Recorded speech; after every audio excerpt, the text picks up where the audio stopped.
Bonjour, bonjour tout le monde. Salut YouTube, on en profite. Bonjour tout le monde, j'espère que là vous êtes bien, vous êtes tranquille, vous avez votre petit café. Salut la faucheuse. Comment ça va la faucheuse? Est-ce que tu as bien fauché aujourd'hui?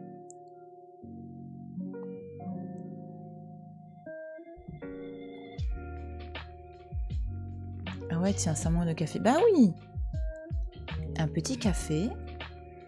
J'ai même mon plaid. Salut Toutatique Celtique. Comment ça va?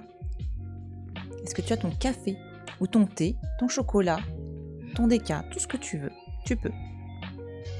C'est le moment où on se fait sa petite boisson chaude. Bah ça va tranquille.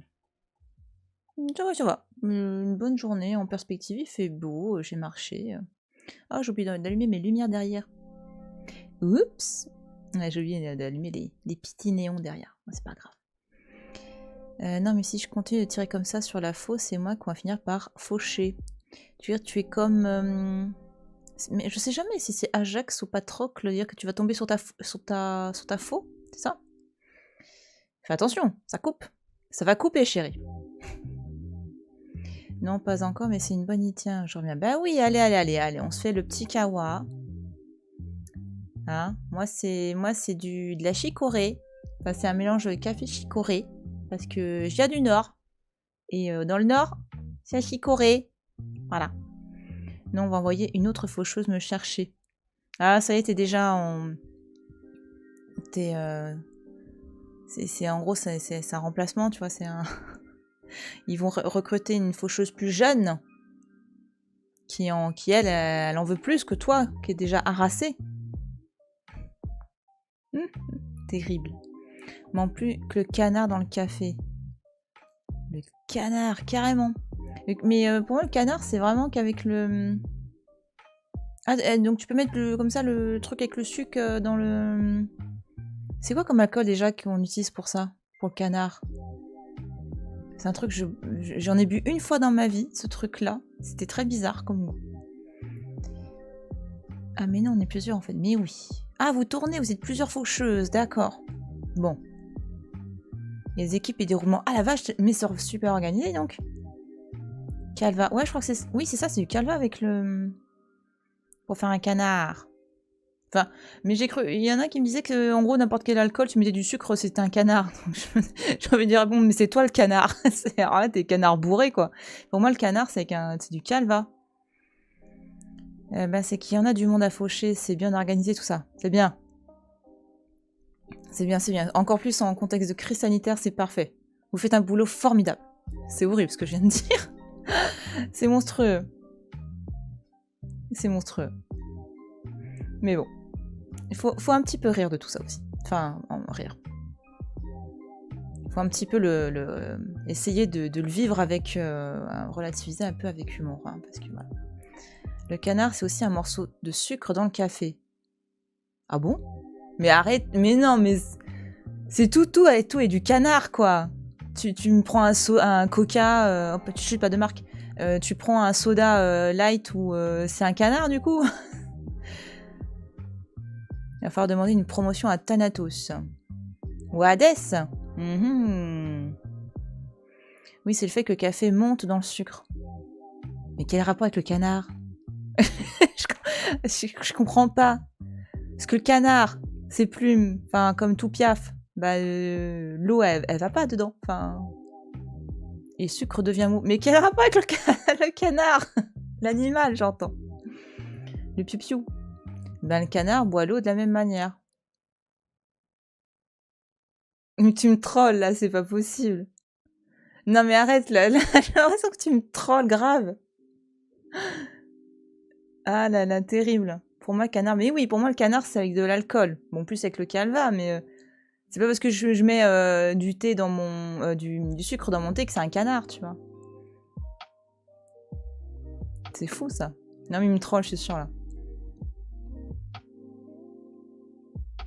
Ah là là, terrible. Même pas. Ah ouais, non, mais pour moi, tu... Ouais, tu me trolles, là. Le biais de la marmotte, origine de l'expression « faire un canard », le savez-vous? Ah là là. En plus, il a des sources, quoi. Ah merde, attends, qu'est-ce que j'ai fait? Hop là. Sur quoi j'ai cliqué, là? Hop. Alors, l'origine de l'expression... Non, mais lâche-moi avec tes... je refuse tout, tiens. T'apprendras. Alors, le canard passe la plupart de son temps posé sur l'eau d'un étang, d'une rivière, bon, on s'en fout. Il met son bec... Ah, d'accord. Bah, c'est comme un... Flagada Jones, là, un pélican, c'est pareil, c'est ça, ça fout de l'eau dans son machin, et du coup... Eh, mais on apprend des trucs, merci, merci bien. En parlant de ça, vous connaissez le chihuahua en alcool? Ah, pas du tout. Ma source, c'est Jamy, mais je trouve pas la vidéo. Bon, bah, si c'est Jamy, ta source. Si c'est Jamy, c'est validé. Alors, au XVIIIe siècle, l'expression « mouillé comme un canard ». D'accord, parfaitement équivalente à tremper comme une soupe. Si on ajoute à cette image le mouvement fréquent du bec du volatile plongeant rapidement dans l'eau, on aboutit vite à la dénomination de canard pour ce morceau de sucre brièvement trempé dans un liquide, de manière à ce qu'il s'en imprègne mais n'y fonde pas. Est-ce que c'est pareil du coup avec le spéculoos que tu mets dans le café? Parce que spéculoos c'est pareil. Hein. Ou les gâteaux, ou les boudoirs, là, les gâteaux boudoirs pour le tiramisu, c'est pareil. Dans son dictionnaire de la langue verte, paru en 1866, Alfred Delvaux en donne la définition suivante. Morceau de sucre trempé dans le café que le bourgeois donne à sa femme ou à son enfant, s'ils ont été bien sages. Cette définition, quoi. Vas-y, paye ton sexisme en plus. C'est horrible. Énorme. Morceau de sucre trempé dans le café que le bourgeois donne à sa femme ou à son enfant s'ils ont été bien sages. On est en 1866, tout va bien. Depuis, même les femmes pas très sages, et Dieu sait si elles sont nombreuses, peuvent avoir droit à leur canard, et bien plus souvent trempé dans le verre d'alcool, fort de leurs voisins de table que dans du café. D'accord, bah écoute, merci beaucoup. C'était très intéressant. Ah là là, incroyable. Bon d'accord. Bah autant pour moi. C'était drôle. C'était en plus c'était c'est de la culture hein. C'est très intéressant. Du un sucre mais grave. Alors il faut du grand marnier à boire, pas pour la cuisine. Ouais parce que c'est ouais. Il faut le chauffer et arrêter à ébullition, puis mettre dans un verre Pyrex, puis faire flamber et faire fondre un sucre au-dessus grâce à la flamme. Puis faire tourner le verre entre différentes personnes sans respirer sinon ça tourne. Mais tu le bois quand le truc? Attends. En gros tu dois le boire mais sans respirer. Mais du coup comment tu fais pour le... Parce que t'as une partie du goût. Tu l'as grâce à l'odorat. C'est ça que je trouve... Puis ton rituel là il fait peur, on dirait un... on dirait tu sais, le rituel tu te fais tourner le calumet de la pelle. D'accord, moi c'est pas du tout comme ça que je l'avais goûté, c'était en mettant le sucre sur une cuillère avec du... Il était peut-être un peu chaud le calva quand même, je sais plus. Mais c'était particulier, hein. Voilà, j'ai essayé ça une fois vite fait. C'était à Paris. Mais les trucs les plus chauds que tu fais en général c'est à Paris.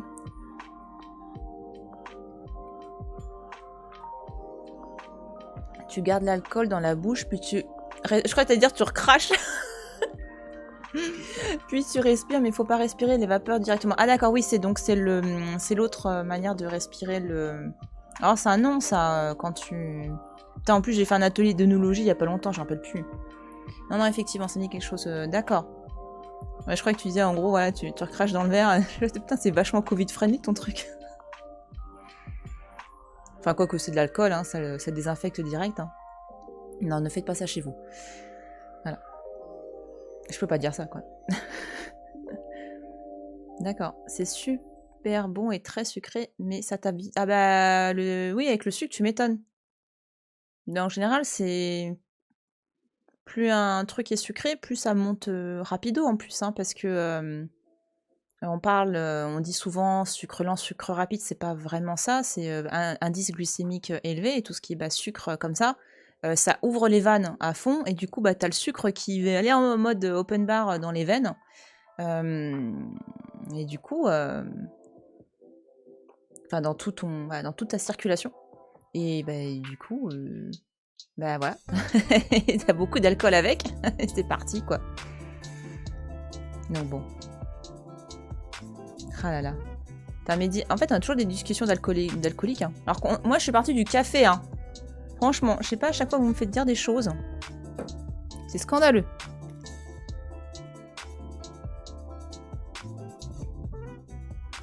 Ah là là, terrible, terrible. Bon. Alors. C'est une bonne idée, le café. En fait, ça fait du bien. Mais oui, le café, ça fait du bien. C'est une petite boisson chaude. Ah là, la musique, elle s'éclate, là. Voilà. Ça fait du bien, la petite boisson chaude. En plus, ça hydrate. C'est bien, c'est bien, c'est bien. Bon. En plus, voilà. Ça me permet de vous montrer, man. Hop. Attends, mais... Ah, attends. Hop, comme ça. Ni. Il y a longtemps que j'avais pas sorti cette tasse-là. Enfin, ce mug. Je crois que le DJ est en train de péter des trucs. Bon, c'est pas grave. Alors, donc aujourd'hui, l'histoire, eh ben, c'est de visiter ensemble une petite expo virtuelle. Ah, pardon, j'ai oublié. Je voulais remercier, il y a Ediave Electre qui a suivi la chaîne. Merci beaucoup. Ediave Electre, voilà, je sais pas si t'es là, mais en tout cas, merci pour ton follow. Voilà, donc, et pour ne louper aucun live, bien sûr, le follow est de bonne aloi. On parle de café, de canard. Voilà, parfaitement normal. Donc aujourd'hui, c'est culture. On visite une exposition. Ah, attends que j'y aille. Mais viens là, la souris. Une exposition. Hop. Allez, tu peux le faire.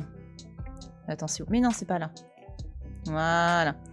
Donc une exposition virtuelle. Par contre, j'ai l'impression qu'elle est... Enfin, si j'ai bien compris le plan en bas à gauche, j'ai l'impression qu'elle est extrêmement courte. Hein, donc au pire, on fera d'autres choses. Il n'y a pas de lézard, il n'y a pas de problème. Et donc le but, c'était de faire cette petite expo consacrée à Léonard de Vinci. Parce que quand je l'ai vu, je me suis dit, ah bah tiens, c'est chouette. Et puis en plus, j'avais eu la possibilité de faire l'exposition qui était au musée du Louvre. C'était en... Je sais plus. Mais c'était il n'y a pas si longtemps que ça. C'était genre il y a un an. C'était un truc comme ça. Donc voilà. Donc j'ai pu la faire. En plus, j'étais très contente d'avoir pu voir à cette occasion notamment l'homme de... Voilà, l'homme de Vitruve que j'aime tout particulièrement.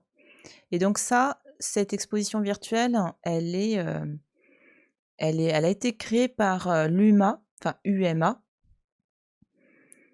qui est l'Universal Museum of Art. En gros, c'est un musée virtuel, quoi. À l'ère pré-Covid. Mais je te jure, il y a un avant et un après Covid. Tout à fait. Attends, on voit plus là le... Pourquoi il me fait ça? Ah voilà, c'est mieux comme ça. Et vous voyez plus le titre de la musique, c'est pour ça que je cherche ça. Et donc à l'UMA, ils ont tout un panel hein, d'expos. Donc il y a ceci aussi que je voudrais faire sur les chats. Les chats, voilà, dans l'histoire de l'art, ça peut être très très drôle aussi. Notre-Dame, oh ça peut être sympa aussi, Notre-Dame dans la peinture. La Renaissance, enfin les grands chefs-d'œuvre de la Renaissance au XXe siècle. L'humour, arme de diffusion massive, c'est trop bien ça aussi. Ça, c'est vraiment... Bon, c'est un titre un petit peu... Je trouve que c'est un titre un peu awkward par rapport à Charlie Hebdo, mais bon, voilà. Peut-être une question de traduction, parce que je crois que l'UMA, c'est pas un projet français de base.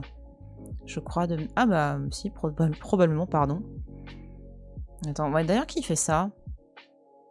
J'aimerais bien savoir à propos. Attends, je regarde vite fait, hein, parce que ça m'intéresse du coup. Musée en réalité virtuelle. Gna, c'est qui alors? Qui a fait ça? Ah bah si, c'est des... Attends. Non, pas forcément, tu vois, c'est ça que... Ou c'est un projet...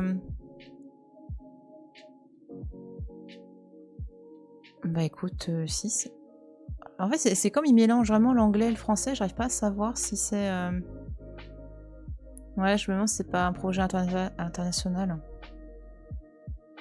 D'accord. Ah, ça pourrait être marrant de les contacter pour en savoir plus. Bah écoute, si... Ouais, bah voilà, à voir. Je trouve ça intéressant du coup, ce truc-là. Comme le nom, il est... Bon, bah allez, hop, hop, hop. Touc. Non, c'était ça. Voilà. Donc voilà. Donc on va découvrir hein, cette exposition consacrée à Leonardo da Vinci. C'est parti. On est parti, let's go. Alors, donc, on arrive, hein, la base. Donc, qui n'est pas une œuvre de Jonas, hein, mais bon. Alors, qu'est-ce qu'il nous raconte de beau? D'accord. Ah ouais, donc il y a beaucoup de... alors, c'était... Attends, je regarde vite fait. D'accord. Alors, qu'est-ce qu'ils nous disent de beau? Tout a été dit sur cette œuvre. Bah non. non, par contre, si, ça met en avant le fait que Léonard de Vinci, ça fait partie de ces artistes qui ont été beaucoup étudiés, Enfin, il y a eu énormément de choses hein, qui ont été dites hein, sur Léonard, mais bon, c'est toujours agréable hein, de redécouvrir ça. Après, notamment beaucoup de bêtises. Bon, bah... Oui. Ouais, mais bon. Hein? Sinon, on fait plus rien. Hein. Non, c'est juste que les recherches aussi avancent, quoi. Après, bon, il y en a qui disent beaucoup de conneries sur les œuvres, mais bon.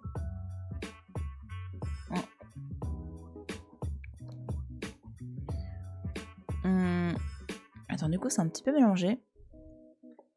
Parce qu'il parle d'abord de la Joconde. En gros, ouais, c'est une manière un petit peu de...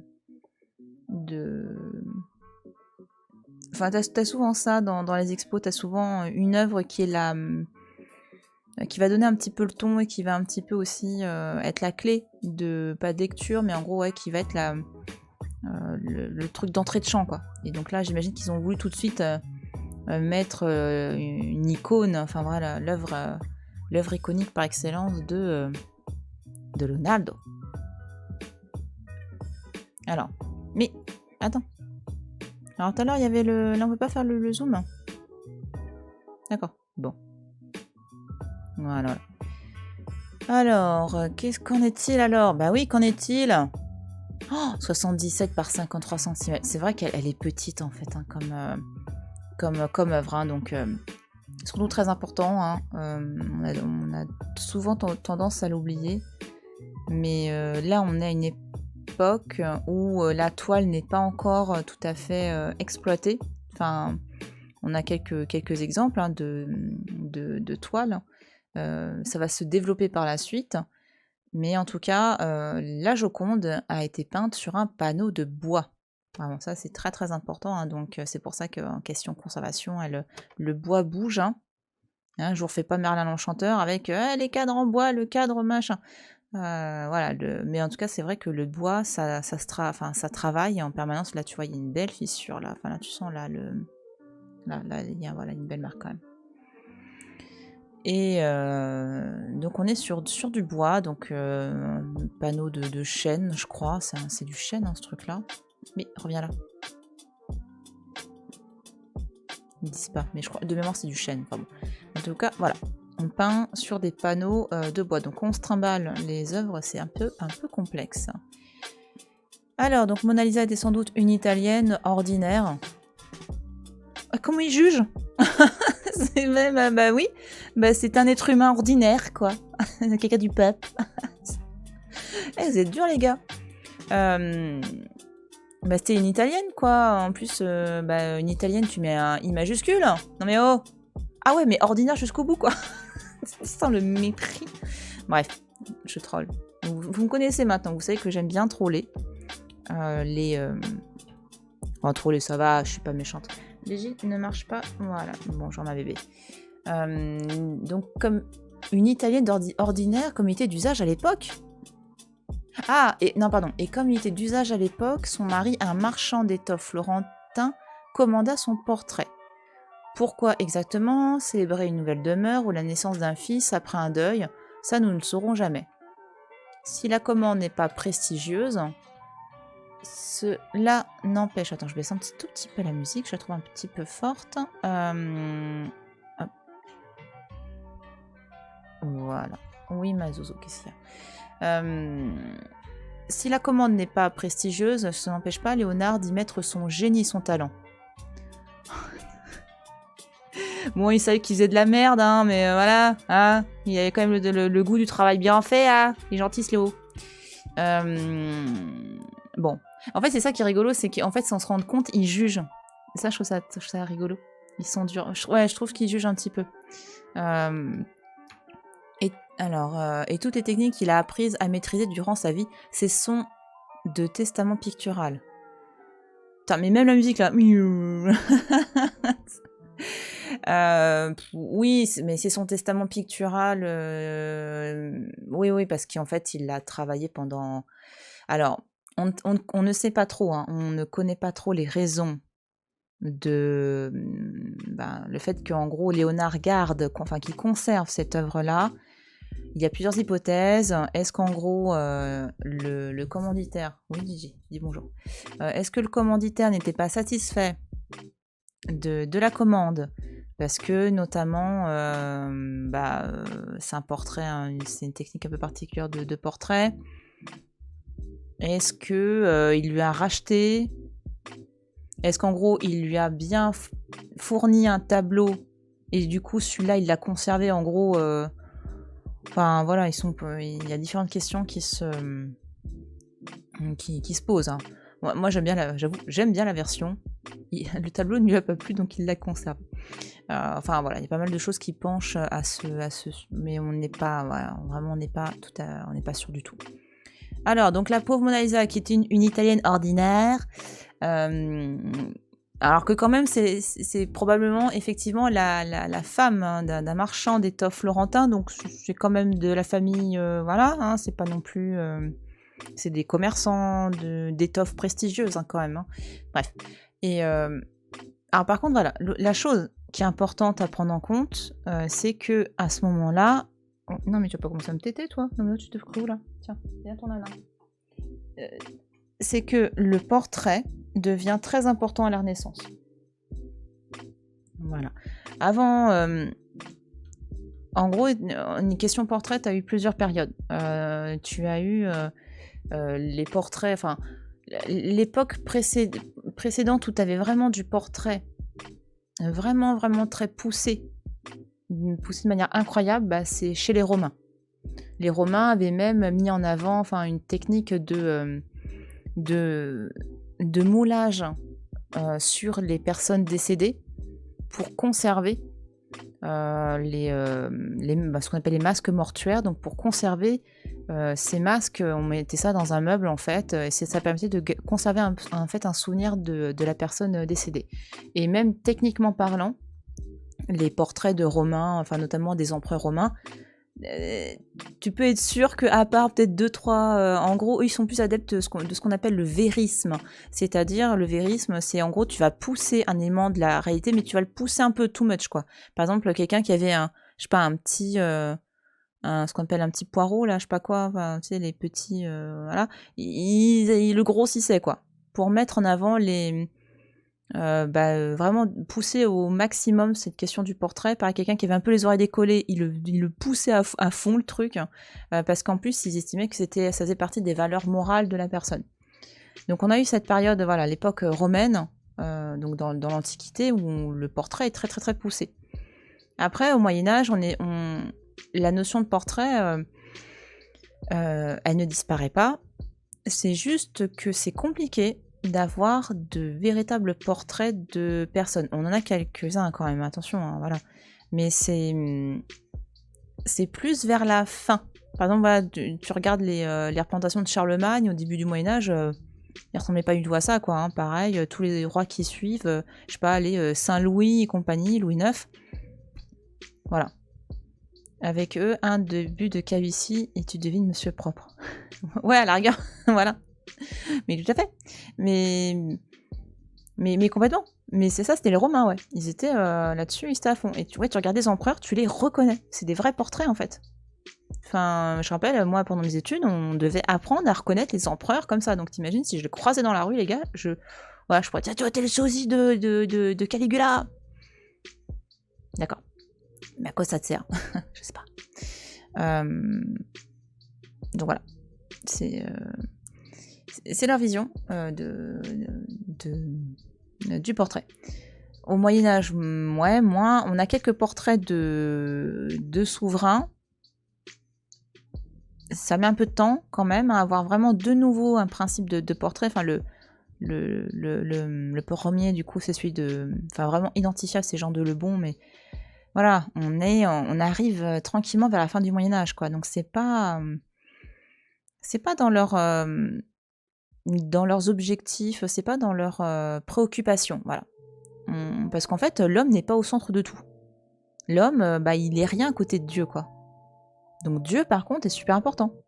Enfin, voilà, c'est une société qui est profondément en Occident, hein, j'entends, c'est une société chrétienne qui vit avec la religion en permanence. Mais arrête de t'allonger sur mon câble. Donc l'homme n'est pas très important en fait. Enfin, voilà. Et ça va changer à la Renaissance. À la Renaissance, c'est l'être humain qui compte. Enfin, c'est l'homme, la femme. Dieu, il reste important, mais bon... Hein, voilà. Donc c'est pour ça qu'à la Renaissance, on va avoir plein de portraits. Et même pas que des souverains, des princes. Vraiment, là, voilà, notre italienne ordinaire. On a beaucoup de portraits. Et Léonard va, comme beaucoup d'artistes, va répondre à des commandes de personnes qui ont envie d'avoir un portrait d'eux, quoi. Donc là, effectivement, c'est peut-être ils ont acheté une baraque, ils ont eu peut-être un enfant, etc. Ou tout simplement, ils ont eu tiens, on n'a jamais eu de portrait de toi, bichette. Et hop, c'est parti, hein. Voilà. Donc bon. Et donc voilà. D'où la fameuse Joconde qu'il a effectivement conservée avec lui. Enfin, il l'avait avec lui après. Il a même. C'est pour ça qu'elle est en France, hein, la Joconde. Hein, c'est parce qu'il l'a conservée avec lui jusqu'à sa mort. Donc voilà, c'est pour ça que la Joconde est en France. Parce que Léonard l'avait avec lui, il a même Alors, il l'a vendu à François Ier. On a les... Alors attends. Si je me rappelle bien, c'est l'amant de Léonard, qui était aussi son disciple, son associé, enfin voilà, Salaï. Salaï qui a, je crois, vendu l'œuvre après la mort du maître, qu'il l'a vendu à François Ier. Si je me rappelle bien, c'est ça l'histoire. Le mot Joconde, en fait, ce serait le nom du commanditaire. Ce serait c'était Jocondo des... attends, c'était quoi? Ah là, ma mémoire m'échappe. C'était le nom, quoi, c'était le nom d'être Jocondo, apparemment. Ça veut dire... Voilà, c'est resté.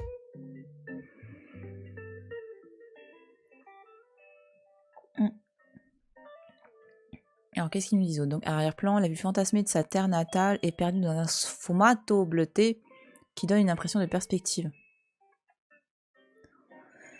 Ouais. La ligne d'horizon, plus au fond sur la droite, sépare sans doute le monde terrestre du monde du rêve onirique. Là, on ne sait pas, les gars. Hein. Enfin, là, vous interprétez. Hein. Son expression mystérieuse, aucun trait de Mona Lisa n'est clairement dessiné. Il se perd dans un flou maîtrisé à la perfection. Seul le tableau de Saint Jean-Baptiste a su égaler la Joconde sur ce point. Malgré la quantité de détails, le calme et l'harmonie frappent immédiatement. Alors, Léonard refuse de se séparer de son œuvre. Alors, ah voilà, attends. Où elle devient la propriété de François Ier, ouais. Mais c'est au XXe siècle qu'elle est devenue le symbole que nous connaissons. Oui, ça c'est la construction de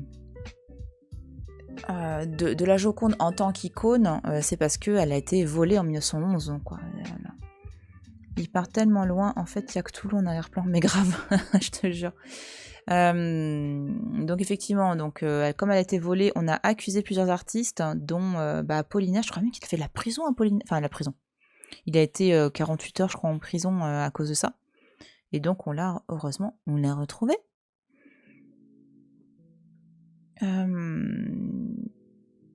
Qu'est-ce que je voulais dire d'autre? Voilà, donc on est vraiment sur... Enfin, oui, donc le Sumato, voilà. Donc rapidement, en fait, le Sumato, donc Léonard a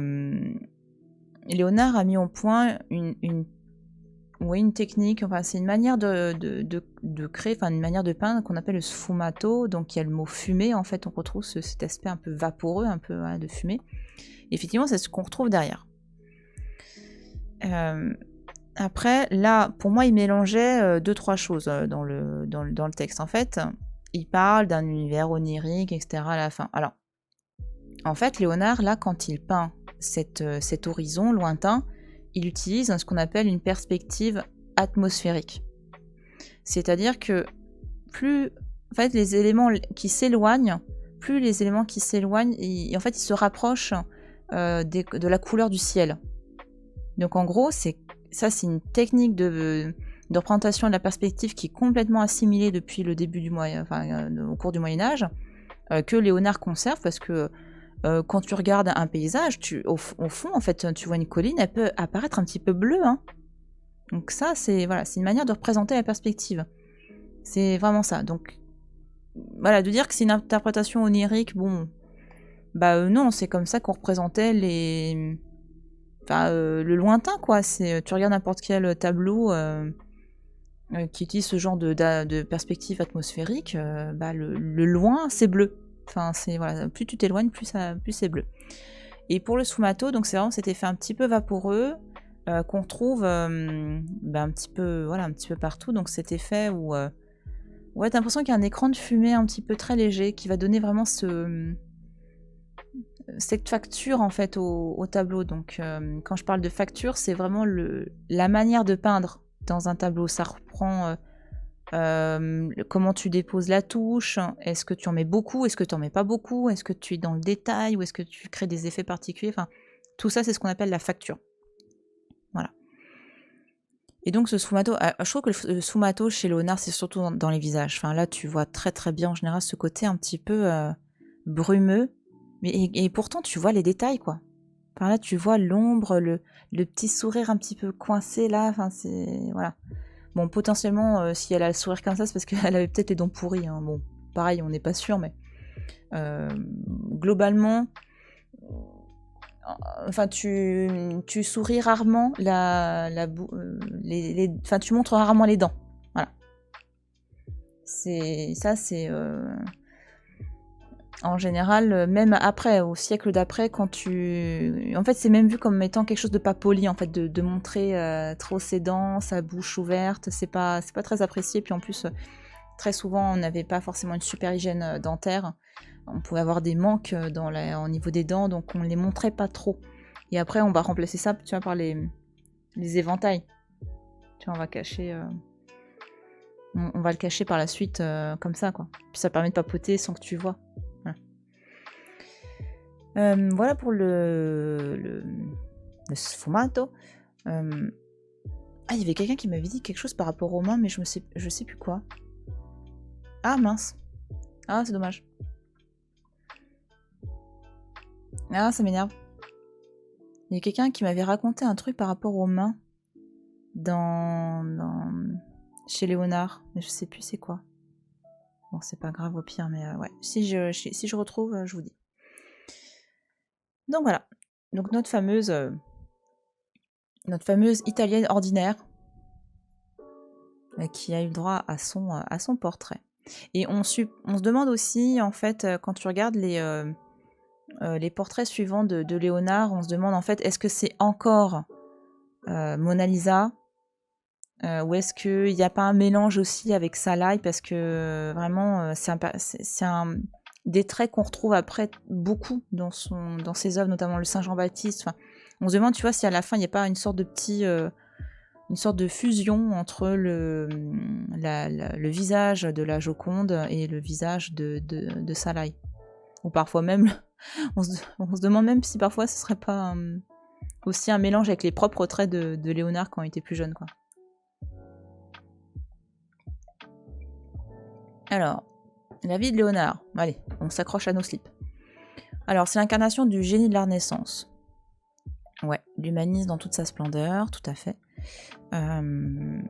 Exerçant une fascination absolue, les fantasmes les plus fous, mais calme-toi. Putain, lui, voilà, son kiff, c'est Léonard. Alors, peintre et inventeur, philosophe, architecte, mais aussi géologue, mathématicien, scientifique. Léonard observe le monde méthodiquement pour imaginer des machines révolutionnaires. Alors après, attention, Léonard n'est pas l'exception, quoi. C'est-à-dire que ça, ce genre de profil complètement au-delà du couteau suisse, hein, c'est le sorte de... On parle de génie parce qu'il y a... Voilà, on pourrait revenir aussi sur la notion de génie à cette époque-là, qui a vraiment changé par rapport à aujourd'hui. Mais en tout cas, Léonard, c'est pas une figure isolée de son temps. Il est exceptionnel, hein, je remets pas ça en cause.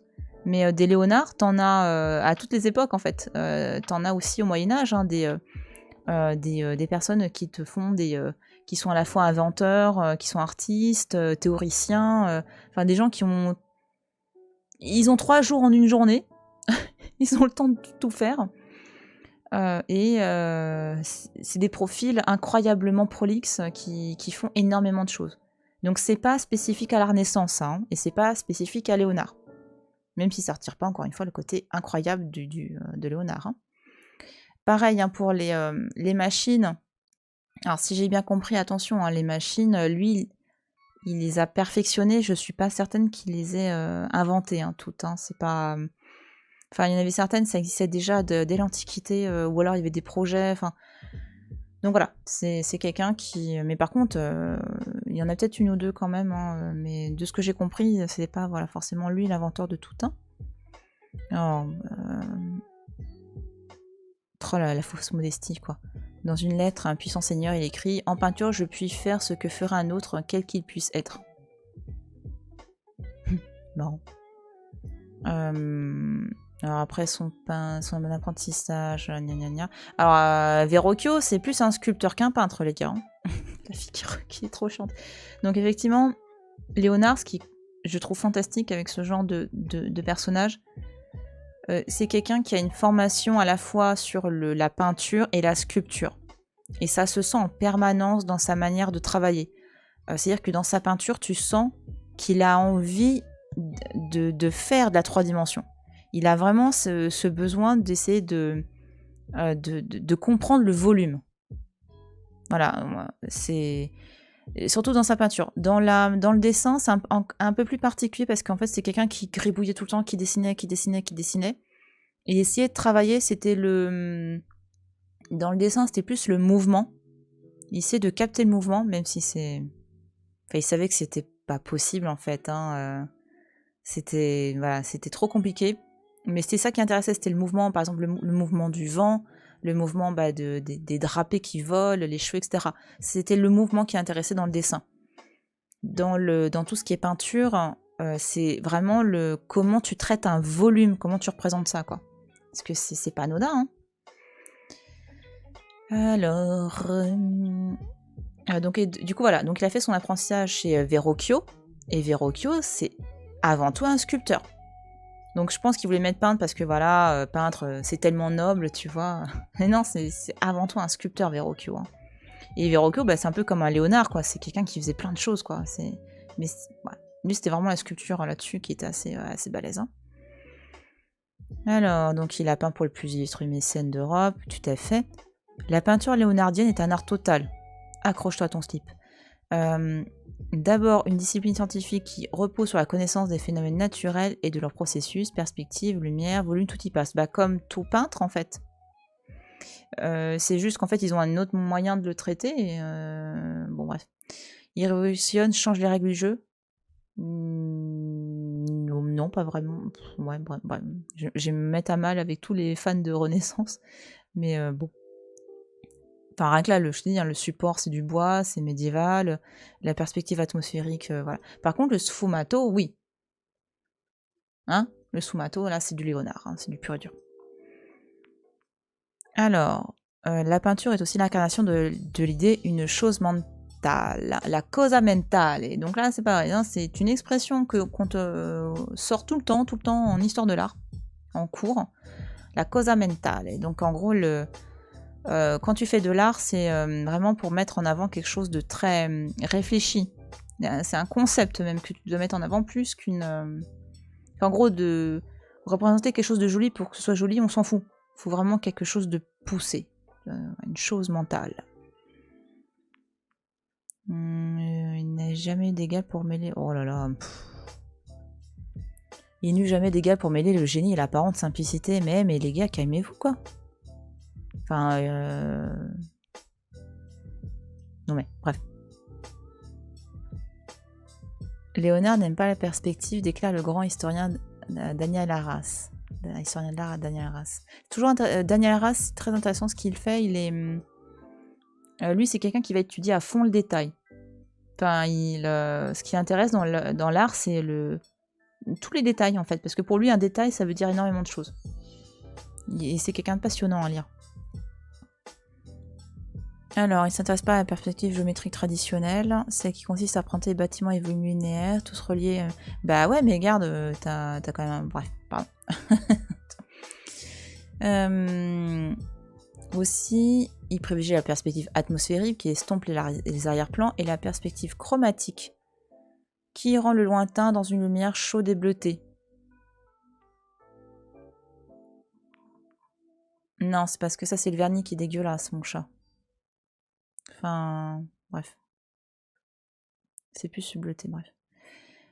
Son sfumato, une technique qui consiste à superposer plusieurs couches de peinture translucide pour effacer les contours et les traces de pinceau. Ouais, tout à fait.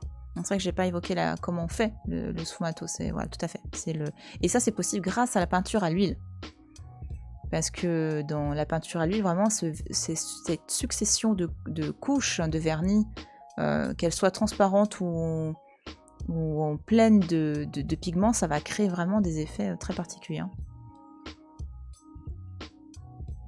Oh là là, en plus il nous cite Spengler là.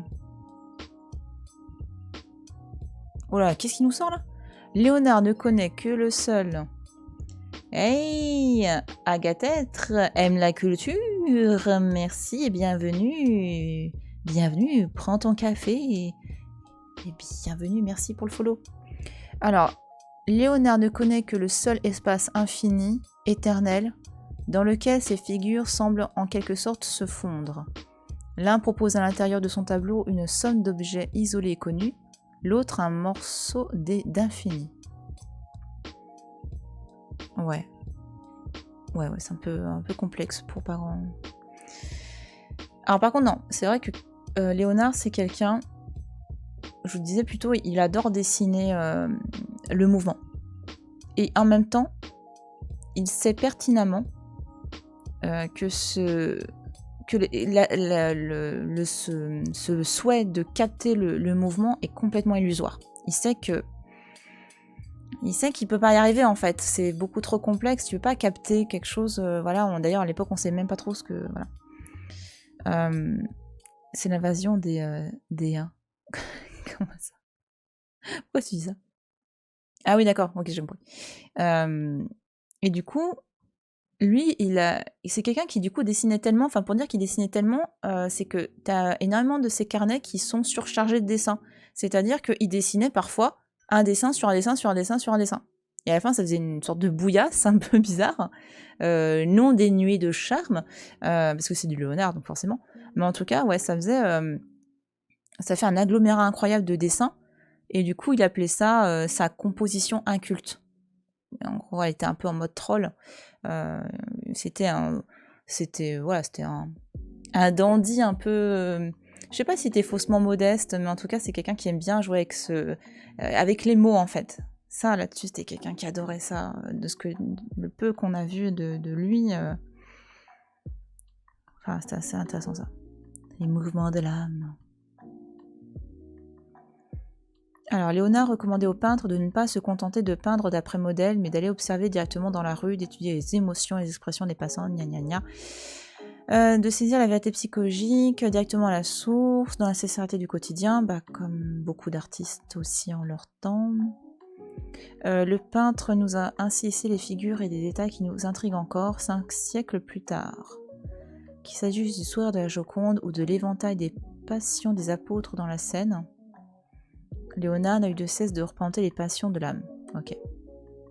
Alors, Hippolyte Taine, oui, hein, donc Taine a énormément écrit, en tant qu'historien français du 19e, il a fait beaucoup d'écrits sur les artistes et notamment sur Léonard.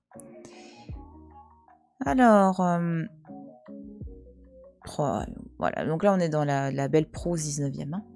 Par rapport aux figures de Léonard. Donc elles sentent et pensent par tous les traits de leur visage et de leur physionomie. Il faut un certain temps pour se mettre en conversation avec elles. Leur immobilité et leur silence laissent deviner 2 ou 3 pensées superposées. Et d'autres encore, cachées derrière la plus lointaine, on entrevoit confusément ce monde intime et secret comme une délicate végétation inconnue sous la profondeur d'une eau transparente. Ah, ça c'est la prose 19e, hein, c'est beau. C'est très joli. Bon, parfois tu comprends pas ce qu'ils disent, mais tu te laisses embarquer, c'est très joli.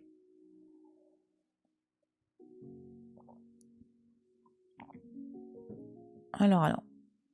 Ouais, hop. Alors, tuc. Donc de nouveau, hein, c'est pas une œuvre de jeunesse. Hein. Là, on est... il a un peu plus de 30 ans quand il commence, de toute manière, parce qu'il était parti. Ah bah, non mais là, oui. Mais... Parce qu'en fait, attends, non, il est parti à Milan, il avait une 30aine d'années, il est resté longtemps là-bas, il était protégé par différents seigneurs, et après il est revenu à Florence, c'était... pour moi c'était un petit peu avant ça, donc ouais, non, il avait... Ouais, tu vois, c'est une œuvre plus lointaine, quoi. Un petit coucou pour témoigner de ma présence et de mon écoute. Coucou FJ Coin, j'espère que ça va. On parle de Léonard. Ah, le Salvator Mundi. Oh, c'est quoi là, tous ces trucs par terre là? Oh, rangez un peu là, c'est dégueulasse. Bref. Donc le Salvator Mundi, c'est rigolo. En ce moment, on a une... Enfin, il y avait une polémique sur le fait que... si j'ai bien compris le truc, hein, parce que j'ai pas toujours le temps de beaucoup me renseigner sur ça. Si j'ai bien compris le délire, le Salvator Mundi ne serait effectivement pas de Léonard directement, mais de quelqu'un de son atelier, en gros un truc multiple, si j'ai bien compris. Voilà, encore une fois, si j'ai bien saisi le truc. Et du coup, ça repose la question du génie. De l'artiste qui bosse tout seul dans son atelier. Non. Alors attention, parfois ils travaillent tout seuls dans leur atelier, hein, c'est... Parce que bon, voilà, parfois ils peuvent travailler sur certaines commandes, notamment un dessin, il est tout seul sur son dessin. Mais par contre, tu vois là, ce genre d'œuvre, ça se trouve, ils étaient à 3-4 à bosser dessus. C'est rien que quand tu regardes les mains, c'est pas... Voilà. Parfois, tu vas avoir des différences assez fortes entre, je sais pas, la qualité de la représentation du drapé, des mains, des visages et tout. C'est parce qu'en fait, un artiste, eh bien, au bout d'un moment, c'est comme tout chef d'entreprise, tu vois, la comparaison est un petit peu chelou, mais en gros, quelqu'un comme Léonard, quelqu'un comme Rembrandt, quelqu'un comme Rubens, ce sont des gens à un moment donné qui sont tellement sollicités, ils peuvent plus répondre tout seuls aux commandes. C'est pas possible en fait. Les yeux sont bizarres par rapport aux détails du reste. Ouais, moi je trouve qu'il est un petit peu... En plus, le regard est... Enfin voilà, moi je trouve assez étrange ce tableau. Et du coup, voilà, tu veux dire que tu vas voir quelqu'un qui est submergé de boulot, et ben il peut plus faire en fait. Il peut plus faire, et puis en plus, derrière, il doit aussi travailler son réseau. C'est-à-dire qu'il faut pas imaginer qu'un peintre, c'est quelqu'un qui est reclus là dans sa grotte en train de peindre. En général, les peintres sont des personnes mondaines qui savent qu'ils doivent absolument réseauter auprès des grands pour avoir de la commande, quoi. Ils sont, comme je dis, hein, c'est comme tout chef d'entreprise, c'est hyper important. Bah ouais, ils ont collé le spécialiste des doigts sur ce tableau, du coup, les yeux, c'était en mode walou. Mais grave. Et voilà, non mais carrément, les mains et les pieds, c'est ce qu'il y a de plus chiant à faire en général. Et t'as beaucoup d'artistes qui n'aiment pas ça. Rien que tu regardes, tu vois, mince, le radeau de la Méduse de Géricault, eh bien, tu n'as aucun pied. C'est parce qu'il ne supportait pas de faire les pieds. c'est chiant. Enfin, je sais pas si vous avez déjà essayé de dessiner. Les mains, c'est chiant. Pareil, Disney. Tu vois, je sais pas si tu t'es déjà posé la question, mais pourquoi les personnages de Disney, ils ont des gants? C'est parce que c'est chiant à faire, les mains. Et en plus, chez Disney, les gants, ça permet de dessiner très très très vite. Alors que dessiner des mains, comme ils étaient dans une démarche de production massive de dessins animés, donc ça commençait à être la course à la production de dessins animés, mais il fallait quelque chose de très simple à faire. Donc c'est pour ça qu'ils ont des gants en fait. C'est juste parce que c'est trop chiant à faire les mains. c'est vraiment en question de temps, ça prend beaucoup de temps. Et donc tu as des tableaux aujourd'hui qui sont des chefs-d'œuvre, et ça remet pas en cause leur côté chef-d'œuvre. Et ok, le visage, ce sera Léonard qui l'aura fait, ou ce sera Rubens, ce sera Rembrandt. Les mains, ce sera pas lui. Parce que faut imaginer qu'ils quand ils reçoivent une commande, ok, il y a un tel qui veut une commande, je sais pas, ils veulent le portrait de leur italienne ordinaire, et bien hop, on fait vite fait le croquis du visage, après, il y a le projet, ils font le corps un peu, voilà, et ils se disent, tiens, on va faire ça comme ça. Ils font, enfin, les disciples, en plus, ça les entraîne, quoi, c'est la gestion de projet, hein, tout ça. Du coup, les disciples font le tableau dans sa globalité, et ils laissent ce que le maître veut faire. Voilà. Donc c'est aussi pour ça que l'idée, c'est un petit peu de casser cette image-là. L'artiste, il n'est pas tout seul dans son atelier, hein. C'est une équipe. Il gère son équipe, parce qu'en plus, il forme. Parce que quand t'as pas de commande, t'es bien content que des parents t'envoient leur gamin qui veut apprendre à être peintre, parce que ça te fait une rémunération, quoi. Enfin, c'est encore une fois, il faut jamais retirer le côté pragmatique des choses, hein. C'est ok, mais encore une fois, ça retire pas le côté exceptionnel des œuvres. C'est juste que ils sont comme tout le monde, ils ont besoin de payer un loyer, de payer des panneaux pour peindre, des pigments, et ils ont besoin de bouffer aussi, comme tout à chacun.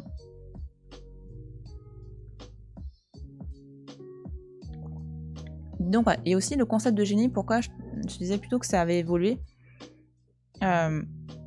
c'est parce que le mot lui-même a pas mal changé avec sa définition, c'est-à-dire que, alors pareil, hein, voilà, je te le fais en résumé, mais en gros, on pensait que le génie dans l'Antiquité, c'était quelqu'un vraiment qui était habité par une sorte d'inspiration divine, que ce soit, enfin peu importe les dieux, hein, ça peut être les muses, tu vois, dans l'Antiquité grecque. Donc le génie, c'était celui qui était le réceptacle de ça, et qui après exprimait sa technicité, son don. Et par la suite, on a gardé un peu ça au Moyen-Âge, cet aspect, c'est le divin qui inspire, sans retirer le côté, en même temps il sait faire, enfin, d'un point de vue technique. Mais par contre, à la Renaissance, le génie, en gros, la personne est complètement habitée de quelque chose de génial. Voilà, donc là, ça perd ce côté un petit peu divin. Non, c'est la personne qui est géniale. Donc il y a ce concept de génie qui se développe. Alors, ouais, ils ont collé... Attends, non, ça j'ai lu, pardon. Alors, pas de florin, pas de repas le matin. Voilà. C'est quoi ça? Surtout qu'en général, un artiste, ça aime bien dépenser un peu son... En fait, c'est le piège. Quand t'es un artiste qui joue sur la mondanité, tu peux pas arriver en froc dégueulasse devant les souverains.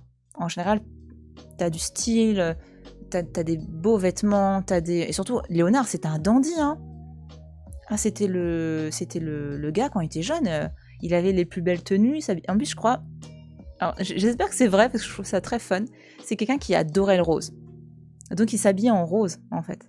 Apparemment. Et je trouve que c'est swag. Si c'est vrai, c'est swag. Alors, comme celui de la lampe. Oui, voilà. Ouais, quelque part, oui. C'est plus ou moins la même... les mêmes... Enfin, c'est pas les mêmes parce que c'était dans d'autres cultures, mais oui, on retrouve ce côté-là, quoi. Robin Williams, le seul et l'unique. C'est le génie. Enfin, moi, je préfère le quand c'est Darbois qui le fait. Ça ressemble beaucoup au Léonard de Assassin's Creed 2. Ah, j'ai pas joué, j'avoue. Désolée. Donc voilà. Donc le Salvator Mundi, donc sauveur du monde, donc le Christ en fait, une représentation du Christ. Donc sauveur du monde parce qu'il fait ce geste et il tient dans sa main une sorte de... Ben on sait pas trop ce que c'est ce truc-là. On sait pas si c'est un truc plat, si c'est un globe. On sait pas. Parce que ça pourrait tout à fait être un truc plat. Hein. Une sorte de disque. Voilà. Alors, qu'est-ce qu'on a d'autre voilà, donc c'est très polémique. Ça a été acquis, donc le Salvator Mundi a été acquis pour 450 millions de dollars par la famille régnante d'Arabie Saoudite pour être exposée au Louvre d'Abu Dhabi. Donc c'est l'œuvre la plus chère de l'histoire. Incroyable. Donc, la restauration, énigmatique et puissante, le Christ en gloire. Oui, effectivement, en plus il y a cette... tu vois, pareil, voilà, on parle de côté très novateur. Mais effectivement, là, tu as la représentation de ce qu'on appelle le Christ Pantocrator. Donc, mais reviens là. Voilà. Donc, le Christ, en fait, qui... un Christ en gloire, quoi. Un Christ un peu en majesté.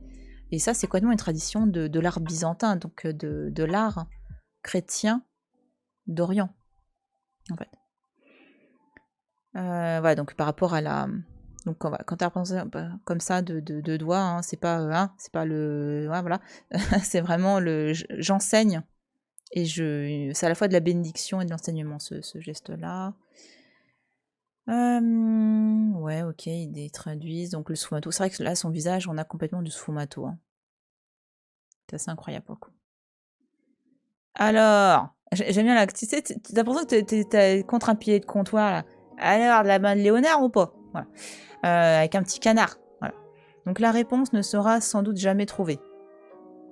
Ouais. Bah, on sait pas. Peut-être. Il est certain qu'il était à l'origine de la composition puisqu'un certain nombre de copies ont été réalisées par ses élèves et des peintres contemporains de Léonard, attestant la provenance prestigieuse du dessin d'origine. Voilà. Donc c'est pour ça qu'effectivement...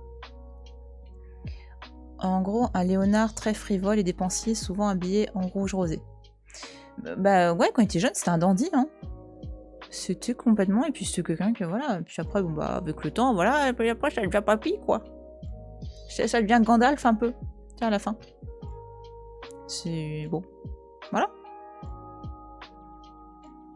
Ah bah, ils ont remis le même texte à chaque fois. D'accord, bon, au moins ça fait pas 3 millions de choses à lire à chaque fois, sinon vous direz, oh, je me casse ou tu me saoules. Bon, on va voir c'est quoi le bordel qu'ils ont foutu là-bas. Ah bah ça, normalement, c'est une œuvre pas trop loin de sa jeunesse, ça. Hein. Voilà, tu vois, on est en 1472. Attends, il est né en... Ouais, il est né en 59. Attends, oui, est-ce qu'il y a des dates à un moment donné de Léonard? Je crois qu'il est né en 1459. Attends, non. Il est mort en 1512. 1512, il est mort. Non, c'est ça. Donc ouais, c'est... Ah bah voilà. C'est la première œuvre connue de Léonard. Et alors, il est jeune. Pour moi, attends, 59, 72, ouais, il devait avoir... ou 75. Et ouais, il avait la vingtaine, quoi. Il avait moins de 30 ans. Quand même, ça en impose, hein. Entièrement exécuté par lui alors qu'il étudiait à l'atelier de Verrocchio. En tant qu'artiste encore relativement jeune, Léonard changera très peu le projet initial que les commanditaires lui confient, mais il se permet quelques libertés qui le distinguent. D'accord, c'est-à-dire vous précisez pas. Donc là oui, on a une annonciation, donc Marie qui est ici, qui alors soit elle est en train de... En fait elle va qu'à ses occupations, elle est en train de lire, bon, elle est en train de physiquement de faire de la broderie ou autre, hein, je sais pas trop ce que fait. Et en gros, hop, on a Gabriel qui débarque et qui dit « Hey, tu sais quoi? L'Esprit Saint viendra sur toi. Et la vertu du Très-Haut vous couvrira de son ombre. C'est pourquoi l'être saint qui naîtra sera appelé fils de Dieu. » Donc en gros, il lui dit « Tu es enceinte. » Voilà. Donc c'est vrai que c'est... Alors ça, ouais. Ça, l'Annonciation, c'est un des sujets les plus représentés dans l'histoire de l'art. Hein. C'est vraiment... C'est un sujet vraiment phare. Pour diverses raisons, en fait, il y a ce côté... voilà, l'annonce de l'incarnation sur Terre de Dieu à travers son Fils. Et il y a ce côté de la même... Enfin, tu as soit l'Annonciation, la Vierge à l'enfant aussi. C'est en gros, c'est quand il est jeune ou quand il n'est pas encore né. Il y a ce côté espérance, en fait. Enfin, ce côté... très positif en fait, hein. C'est un enfant à venir donc il va revenir, voilà, il y a ce côté là. Et l'autre type de sujet qui est très très présent dans l'art, c'est la passion en fait, hein. C'est la mise à mort du Christ, voilà, mais qui en général qui montre, enfin qui veut mettre en avant le côté le fait de racheter les péchés de l'humanité, et en plus derrière il y a un côté émotionnel très fort.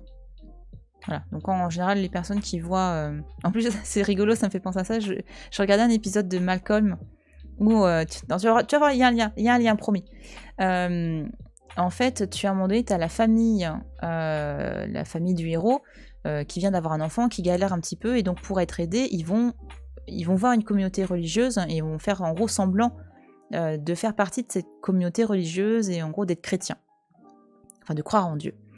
Et du coup, donc à un moment donné, cette communauté va aider cette famille notamment à refaire une chambre.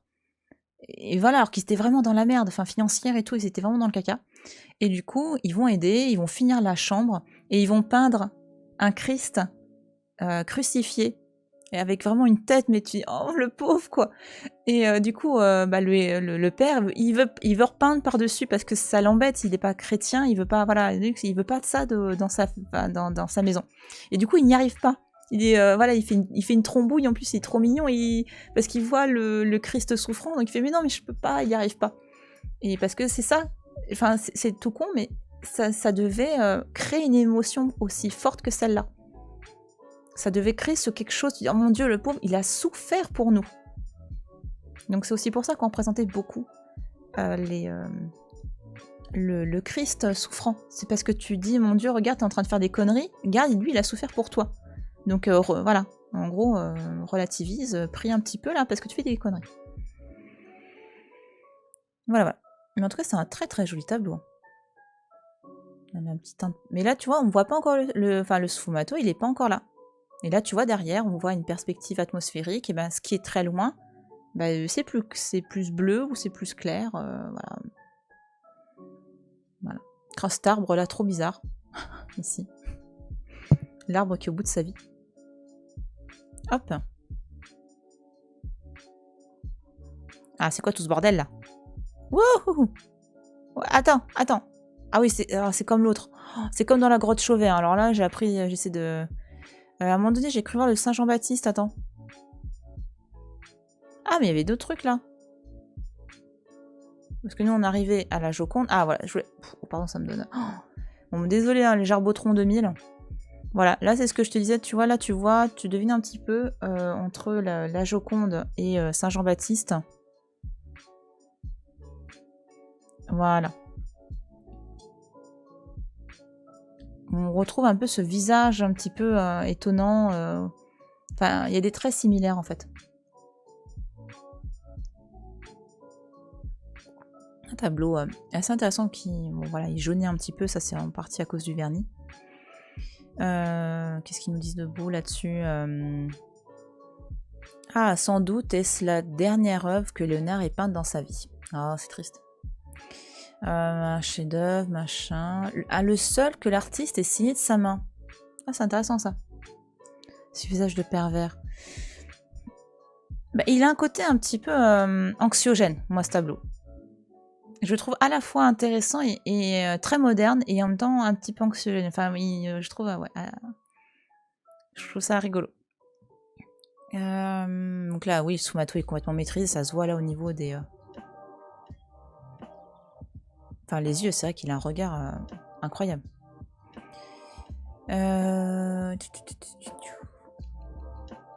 Donc c'est une figure pleine d'ambiguïté, androgyne, ouais, bon voilà. Ça, ils aiment bien ça, ce côté très androgyne de ce tableau, alors que bon, voilà. Hein. Quelqu'un qui me sourit comme ça, je pars en courant. Et pourtant, il te montre la voie. Il te montre, voilà, que... ouais, il nous indique le chemin à suivre. Voilà. Avec sa peau de bête. Donc Saint Jean-Baptiste est souvent représenté comme ça, avec une peau de... Une peau de bête. Ça va, Gigi, tu te réveilles. Oh, mon petit cœur, fais sa sieste. Il te sourit en montrant son doigt.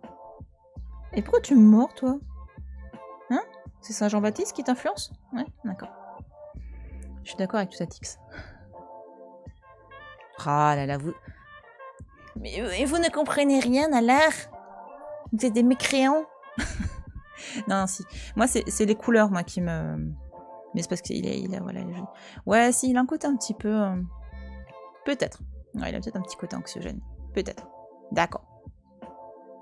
Alors, attends. Il y avait donc, du coup, des tableaux... ça me donne le... Ah oui, donc là, on a une vue, là. On aperçoit, donc, Florence.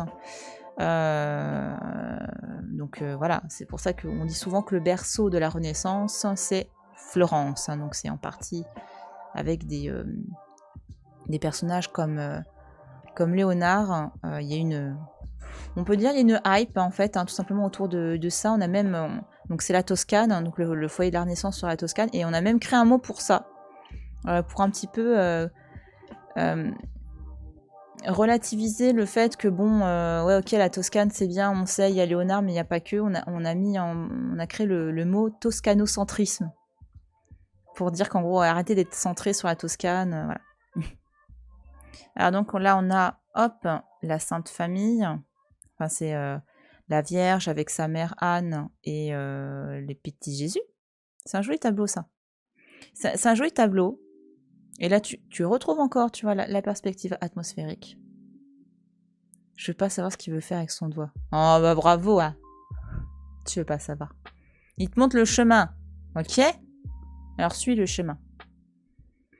Ça se trouve, c'est le 3e étage, c'est Régine de la Conta. Pardon. Désolée. Voilà. Donc là, hop. Non, c'est pas la Sainte Famille, pardon. La Sainte Famille, c'est quand tu as la Vierge avec Joseph et le Christ. Donc là, voilà, c'est la Vierge avec sa mère, Anne, qui est derrière. Donc en gros, tu as Anne qui a sur ses genoux la Vierge, et elle est en train de choper le petit qui est en train de choper une biquette. Alors là, on a... En fait, dans les détails, là, ce qui est rigolo, c'est qu'on a des sous-entendus. En gros, là, on nous dit des choses. Par exemple, là, la petite brebis, la petite bestiole, en gros, enfin, c'est une préfiguration du sacrifice du Christ. Que c'est voilà, c'est l'agneau qu'on enfin, que soit l'agneau, enfin oui, l'agneau qu'on sacrifie en fait, pour Dieu. Voilà, c'est en fait de représenter l'agneau pascal. Ça fait longtemps que j'ai pas entendu cette expression. Oui, parce que c'est pour ça hein, on mangeait pas mal d'agneaux quand c'était Pâques. Donc si, je crois que c'est... Enfin, l'agneau, c'est vraiment l'animal qu'on mange au repas de fête. Après, pourquoi? Ce serait une bonne... J'avoue, je me suis jamais vraiment posé la question de pourquoi un agneau, mais en tout cas, il y a... C'est la bestiole que tu retrouves dans beaucoup de sacrifices. Des agneaux, des béliers, mais surtout les agneaux. Il y a peut-être c'est à cause de l'innocence, voilà, je sais pas trop. Mais oui, avec des faillots et des haricots verts. Mais oui, non, mais oui, c'est du coup, même encore aujourd'hui, tu as très souvent, enfin très souvent, ça se perd peut-être un petit peu, mais notamment parce qu'on mange moins de viande avec le temps, enfin globalement j'ai l'impression. Mais l'agneau, c'est effectivement l'animal que tu manges pendant les repas de fête, que ce soit les mariages, les baptêmes, à Pâques, tu manges souvent de l'agneau. Et du coup, voilà, l'agneau est une préfiguration du sacrifice du Christ. Donc là, c'est pour ça qu'on retrouve là la petite bestiole avec le Christ qui est en train de jouer avec. En fait, il est en train de jouer avec finalement son... Enfin, il y a ce côté un peu dramatique. C'est pour ça que la Vierge, elle essaie de le choper. Genre, non, arrête tes conneries, reviens. C'est un petit peu pour essayer de le sauver. Mais elle pourra pas le sauver. Voilà. C'est comme si, voilà, elle savait qu'un drame était en train de commencer à se jouer ici, quoi. T'as ça. Et l'autre détail que j'aime bien, parce que c'est très compliqué d'y faire gaffe quand tu es sur place dans le Louvre. On joue pas avec la bouffe. C'est horrible. Mais oui, bah oui, c'est complètement ça. Et là, tu vois, c'est un détail que moi, j'avais jamais fait gaffe sur place, et c'est en voyant une photo, voilà, genre, bah tiens, oui. En fait, là, t'as la Sainte... ils sont au bord d'un précipice, en fait. Pour dire à quel point le danger est présent, le danger, il est là, la mort prochaine du Christ, vraiment, cette notion de fatalité, elle est là. Tu vois, ils essayent de plus l'agneau, là, il commence à vouloir se vautrer là-dedans. Mais en fait, là, ils sont au bord d'un précipice, j'ai pas d'autre mot.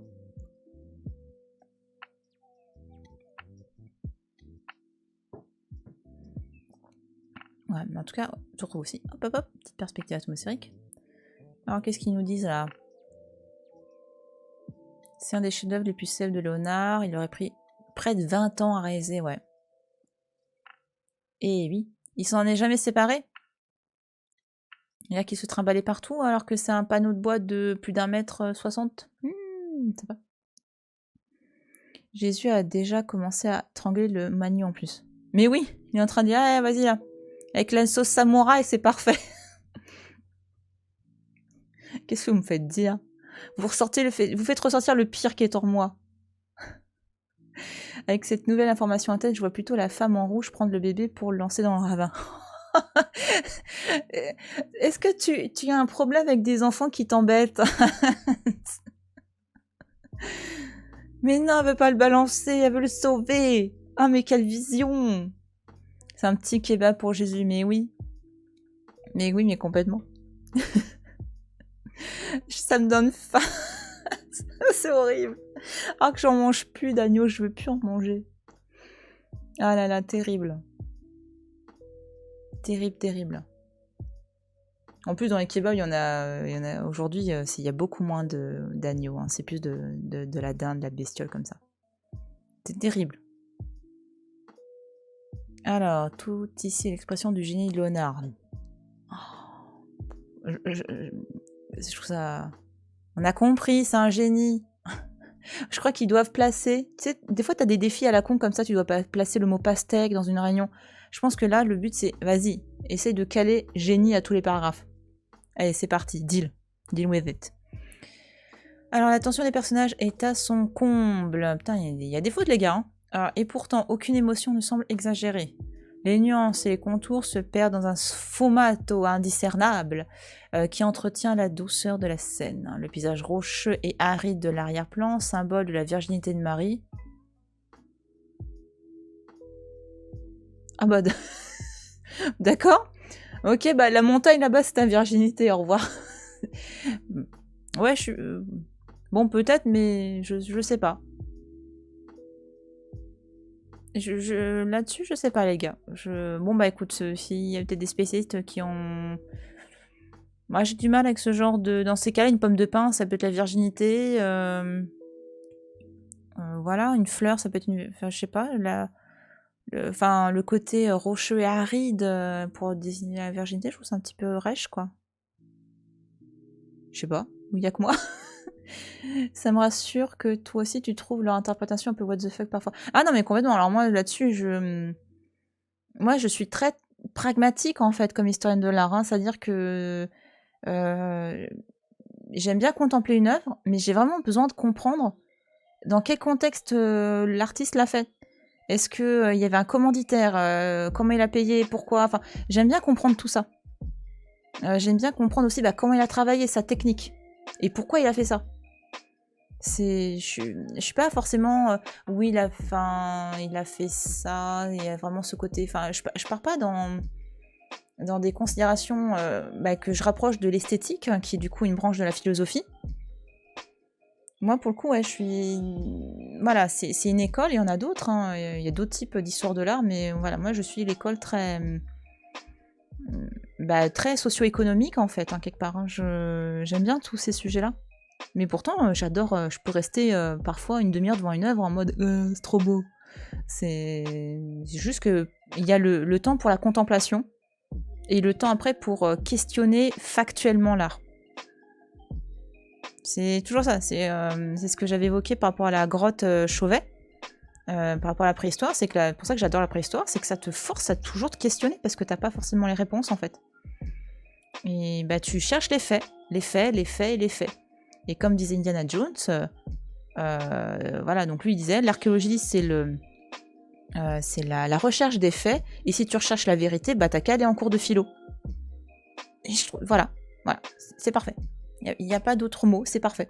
C'est ça en fait. Et moi je recherche les faits en fait. Là-dessus je suis très... Voilà. Alors, se perd dans un bleuté que Léonard théorise dans ses recherches sur ce qu'il appellera la perspective atmosphérique. Alors là, je suis pas sûre que ce soit lui qui ait donné ce nom-là. Je suis pas sûre. Parce qu'encore une fois, ça existait avant, les gars. Ça apparaît... voilà, bref. Ah, ouais, non, mais là c'est du caca, là, ce que vous faites, là. Là, en gros, ils disent que... ils mélangent le principe de sfumato avec la perspective atmosphérique, et en fait, là, en gros, quand tu lis, t'as l'impression qu'en gros, la perspective atmosphérique, c'est une invention de Léonard. Ah, là, t'as 2 fois le mot génie, quand même.